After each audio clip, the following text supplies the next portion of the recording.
நான் வருவது என்றால் இசைக்காலம் விழித்துக் கொண்டேதான் இருக்கும். இருந்தாலும் யமப்பட்டினத்தை பார்க்க வேண்டும் என்று யமப்பட்டினத்தை நோக்கி வந்திருக்க காரணம் வேற ஒன்றுமில்லை. யமதர்மனை பார்த்து விட்டு செல்லலாம் என்று வந்திருக்கிறேன். வேற ஒன்றுமில்லை. யமதர்மன் ஆழ்ந்த நித்திரையில் இருந்து கொண்டிருக்கிறாரே, கூப்பிடுறாங்க. சற்று அவரை நித்திரையிலிருந்து கலைத்து விடுங்கள், பார்க்கலாம். நாங்களை காண்பதற்காக நாரத மகரிஷி வந்திருக்கிறார். வர வேண்டும், வர வேண்டும், வர வேண்டும், வர வேண்டும், வர வேண்டும். நாரத மகரிஷியே வருக வருக. நான் நித்திரையில் இருந்தாலும் எனது வைவசுதா பட்டணத்தில் வாசலிலே என்னடா என்றுமில்லாத தேவகானம் ஒலிக்கிறது என்று அப்படி உறங்கிக் கொண்டே கனவு கண்டு கொண்டு தான் இருந்தேன். இருந்தாலும் அடியன் பேரில் கிருபை பாலித்து ஒரு காலமும் இல்லாத தாங்கள் என்னுடைய யமப்பட்டினத்திலே உங்கள் பொற்பாதம் பட்டிருக்கிறதே நாரத முனிவரே, காரணம் யாதோ? தர்மசீலா, நீங்கள் நித்திரையில் ஆழ்ந்து கொண்டிருந்ததையும் பார்த்தேன்.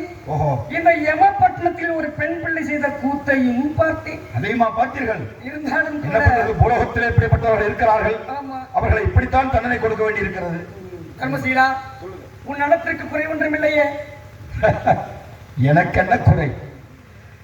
தாங்கள் போல் ஞானிகளின் ஆசீர்வாதத்தாலும் ஈசன் எனக்கு இட்ட கட்டளையினாலும் எனது ராஜ்ய பாரத்தை நேர்மையாகவும் நீதியோடும் காப்பாற்றி வருகின்ற காரணத்தினால் நலமாக இருக்கிறேன். யாதொரு குறையும் எமக்கு இல்லை ஐயனே. வேறு ஒன்றும் இல்லை தர்மசீலா. காலையில் இருந்து வருஷக்கணக்கில் முடித்து விட்டு 14 லோகங்களின் சுற்றித்திருந்து வருகின்ற வேளையில் பூலோக மார்க்கம் சென்று கொண்டிருந்தேன். சரி, அப்பொழுது ஒரு பெண்ணினுடைய பரிதாபத்தை பார்க்கும் பொழுது எனக்கே மிகவும் வேதனையாக இருக்கிறது. உலகத்திலா அப்படிப்பட்ட பரிதாபம்? மகரிஷியே, அப்படி என்ன பரிதாபம் அது? அது மட்டுமா, என்றைக்குமே இல்லாத உன்னுடைய முகமானது இன்று ஒரு வாட்டத்துடன் தென்படுகிறதே, காரணம் என்ன? தாங்கள் இந்த உலகத்தை அனுதினமும் சுற்றி வரக்கூடிய நாரத மகரிஷி அல்லவா? ஆமா. என்னை பார்க்க வந்தது மட்டுமல்ல, என் உள்ளம் கூட எப்படி இருக்கிறது என்பதை தாங்கள் புரிந்து விட்டீர்கள். மகரிஷியே, வேறொன்றுமில்லை, என்னுடைய கடமையிலே காலதாமதம் சற்று ஆகிவிட்டது. தன்னுடைய கடமையிலே காலதாமதமா? உண்மைதான், கடமையை தவறவில்லை. காலதாமதம், அதாவது சாலவாவுடைய பரிமாணம் செய்யக்கூடிய பூமைச்சனின் ஒரே மகன் சத்தியவான் உயிர் இன்னும் 3.25 நாழிகைக்குள்ளாக எமது யமப்பட்டினத்துக்கு வந்து சேர வேண்டும். அந்த காலதாமதத்தால் தூதர்களை எல்லாம் நான் அனுப்பிவிட்டேன். அவர்கள் சென்றும் வெகு நேரம் ஆகிவிட்டது. அவர்கள் சென்ற வழியை கண்ணோக்கி பார்த்து கொண்டே இருக்கிறேன். என் கண்ணுக்கு எட்டிய தூரம் வரை அவர்கள் இன்னும் வருகையே தெரியவில்லை. ஏமதர்மா, அதை பார்த்துதான் கொஞ்சம் படப்படப்பாக இருக்கிறது. தர்மசீலா, சொல்லுங்கள். சாலவபுரி ஆண்டு கொண்டிருக்கின்ற தூய்மை சேவனுடைய மகன் சத்தியவானுடைய உயிர் இன்னும் 3.25 நாழிகைக்குள் யமப்பட்டினம் வந்து சேர வேண்டும். இருந்தாலும் நான் பூலோகம் மார்க்கம் வருகின்ற வழியில் ஒரு பெண்ணினுடைய பரிதாபத்தை பார்த்தேன் என்று சொன்ன அல்லவா? அந்த பெண் யார் தெரியுமா? யார் அவள்? நீ இப்ப தெரிவித்தாயே, சத்தியவான். ஆமா, அந்த சத்தியவானுடைய மனைவிதான் அவள். அவள் பெயரோ சாவித்திரி. ஓஹோ. இருந்தாலும் அவளுடைய பரிதாபம் தன் கணவன் இறக்க போவதை நினைத்து மிகவும் வேதனைப்பட்டுக் கொண்டிருக்கிறாள். நான் என்ன உன்னிடம் தெரிவிக்கிறேன் என்றால், ஏன் அவசியம் சத்தியவான் உயிரை பிடித்துதான் ஆக வேண்டுமா? நான் என்ன சொல்கிறேன் நாரதரே, நீங்க இந்த 14 உலகத்தையும் சுற்றி வருகின்ற வல்லமை படைத்தவர். உண்மைதான். நான் சொல்லி எதையும் உங்களுக்கு புரிய வேண்டிய அவசியம் இல்லை.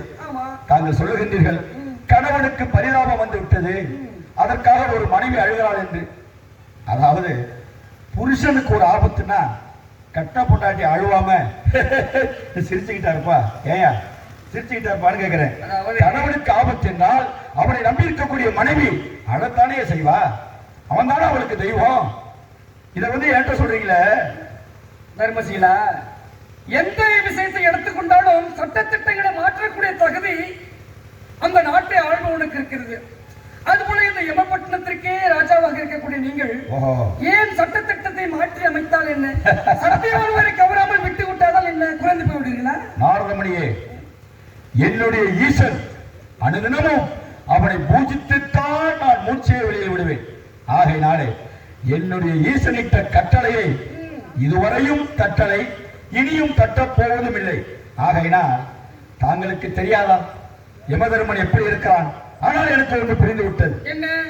ஆஹா, யமன் தர்மராஜன் என்ற பட்டத்தோடு ஈசன் அழைக்கின்றான். ஈசனிட்ட கடமையை தட்டாமல் நிறைவேற்றிக் கொண்டிருக்கிறான். ஆகையினாலே தேவர்களே தர்மராஜன் என்ற பட்டம் அவனுக்கு கிடைத்திருக்கிறது என்ற எண்ணத்திலே எனது எமப்பட்டத்திலே வந்து என்னுடைய ராஜ்ய பாரத்துக்கு ஏதாவது வேட்டு வைக்கலாங்கிற நோக்கமா? தர்மசீலா, வேட்டு வைக்கலாங்கிற நோக்கமான்னு கேட்கிறேன். இல்லை இல்லை இல்லை, தவறாக இல்லை, வேண்டாம். நான் என்ன ஒரு சாதாரண ஒரு மனப்பான்மையுடன் தெரிவித்தேன் ஒழிய மற்றபடி தவறாக கூட நினைக்கவில்லை. நான் என்ன சொல்கிறேன் என்றால், சத்தியவான் உயிரை பிடிக்க வேண்டாம் என்றுதான் தெரிவித்தேன் ஒழிய வேற ஒன்றும் என்ன கோபமாக உபசரிக்கவில்லையே. அவன் சத்தியவனாக இருந்தால் என்ன, அவன் யாராக இருந்தால் என்ன, யார் யார் உயிர் எக்கணம் இந்த உலகத்திலே முடிகிறதோ அக்கணமே அவர்களை பிடித்துக் கொண்டு வந்து அவர்கள் செய்த பாவ புண்ணியத்துக்கு தண்டனை கொடுத்து இங்கு சேர்ப்பதுதானே என்னுடைய கடமை. தர்மசீலா, அதான் செஞ்சுக்கிட்டு இருக்கேன். என் கடமையை தடுப்பதற்கு தாங்களுக்கு எந்த வழியில அதிகாரம் இருக்கிறது? நான் அன்றே உன்னிடத்திலே ஒரு வார்த்தையை ஒன்றை பிடித்து எச்சரித்தேன். என்ன? திருக்கடையூர் செல்ல வேண்டாம் தர்மசீலா என்று சொன்ன கேட்டீர்களா? நீங்கள் திருக்கடையூர் சென்றதுனால என்ன நிகழ்ந்தது? மார்க்கண்டையன் உரை உங்களால் பிடிக்க முடிந்ததா? திருக்கடையூரிலே உங்களை போல் சிலர் பேசிய காரணத்தினால் ஈசன் மீதும் சேர்த்தி எறிந்தேன் பாட்சத்தை. ஆகையினால் வெடித்து என்னை உதைத்தான். என்னை படைத்த பூமாதேவி மடியிலே படுக்க வைத்திருந்தால் திரும்பவும் ஈசனே எழுப்பி எனக்கு இந்த தொழிலை கொடுத்திருக்கிறான். அதையெல்லாம் பேசி இப்பொழுது தாங்கள் நீ நேரத்தை வீணடிக்க தேவையில்லை நினைக்கிறேன். பெரியவர்கள் சொல்லை தவறாமல் கேட்க வேண்டும். உன்னுடைய நலன்கிறதே நான் சொல்கின்றேன். ஆனால் நீயோ மறுத்து பேசிக்கொண்டே இருக்கிறாய். நீ என்ன இருக்கிறாய்? ஈசனித்த கட்டளை அதை உன் காதுக்கு எட்டலை. ஆகையால் நான் சொல்வதை நீ கேட்கலை. இருக்கட்டும், இருந்தாலும் நான் இன்றைக்கு சொல்கின்றேன். நான் சொல்றத கேளு. நீ மட்டும் இல்ல, உன் பாட்டனாக இங்க வந்தாலும் சரிதான். என்னுடைய கடமையிலிருந்து ஒரு பொழுதுமே தர மாட்டேன். ஆகையினாலே எனக்கு கோபம் வந்து நான் இந்த விரட்டை உன்னை இடத்தை விட்டு விரட்டை அடிக்கட்டுள்ள எட்டு நீர்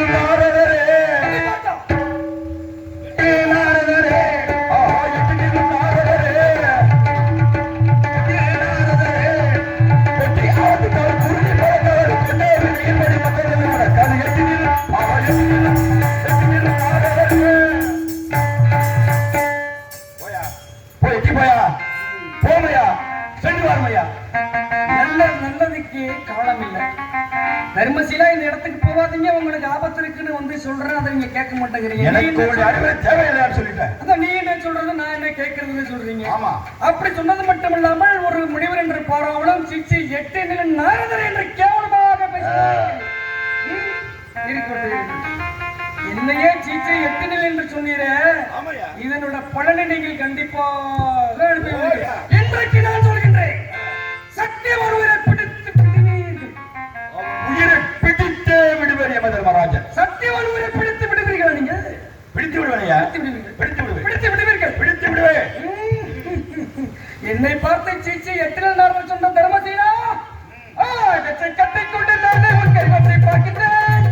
கட்டை நானே உன் வேலையை பார்க்கிறேன். கட்டை கொண்டு நானே உன் கைவற்றை பார்க்கிறேன். தர்மசீலா, ஒரே விட்ட சாபத்தில் நான் அனுப்பத்த பெருமை முடிச்சவல்ல. நான் அனுப்பதை போய் பாரு. போயா பாட்டோட எமகிட்ட படிக்கிறது. போங்கனே உன்னை தெரியும், உன் பாட்டிலே தெரியும். எனக்கு புத்தி சொல்ல வந்திருக்காரு. எனக்கு போகணே.